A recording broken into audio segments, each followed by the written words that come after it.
Well, nobody can really define what an ideology is, so that's a tricky one to start off with.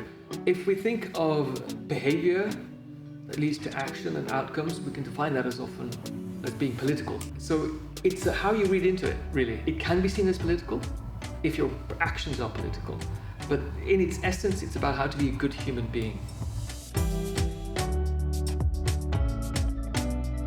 And there's a view that somehow Islam and democracy are incompatible with each other. There is no reason to suggest that. It's a working practice.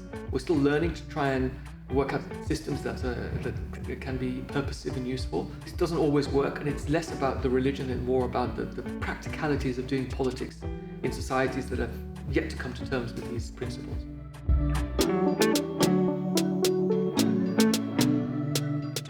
You are a free agent, you have free will, but there are ethical boundaries and expectations. And also, as the Quran says, there is no obligation in religion. You're not obliged to do anything at all. It's up to you, and God will be the judge.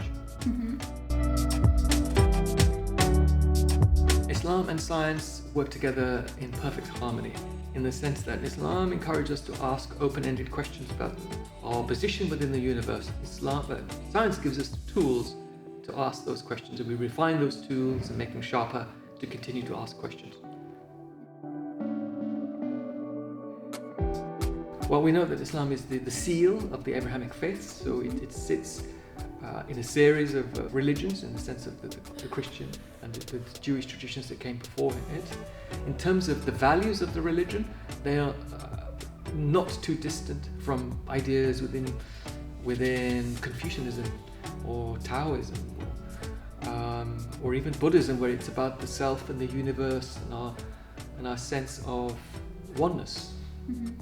Tawhid, that comes from Eastern philosophy.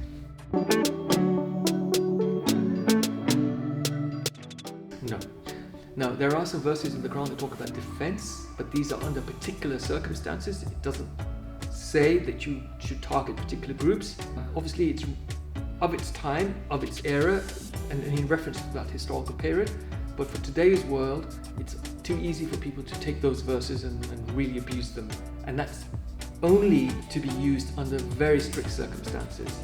There are rules of engagement when it comes to war, for example, and those kinds of rules are applied in a situation of defense when there are no other alternatives, when diplomacy has failed and everything has failed and you have no choice but to defend yourself.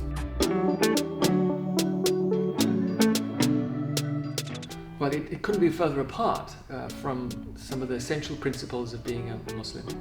Terrorism, we know, is an act born out of frustration. It's out of a desire to achieve a political goal. We know also that when we look at history in the Middle East, sometimes people are forced into a situation where there is no alternative. Now, it doesn't mean that it's justified or justifiable, but we see why people do it, what their rationality is.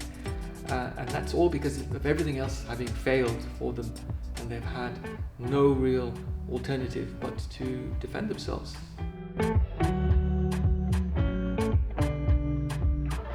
99.99% of Muslims are incredibly upset when we hear about these stories, when we see a picture of a dead Muslim guy being shot by the police after an incident. Here we go again, we know what's going to happen, the faith is going to get maligned, the press are going to go crazy, we're going to get pressure on them, pressure on us. Muslim women are, because of their visibility, tend to be attacked more often than men. And these are the realities that Muslims have to face. So, challenging times, we have to stay strong. Yes, absolutely. In fact, if anything, Islam is a feminist tract that attempts to redress some of the major imbalances that women were facing in terms of their life chances and their life courses at the time of the establishment of the faith. Is a feminist tract, and some of the most important figures in Islam are women, and that's a fact of history.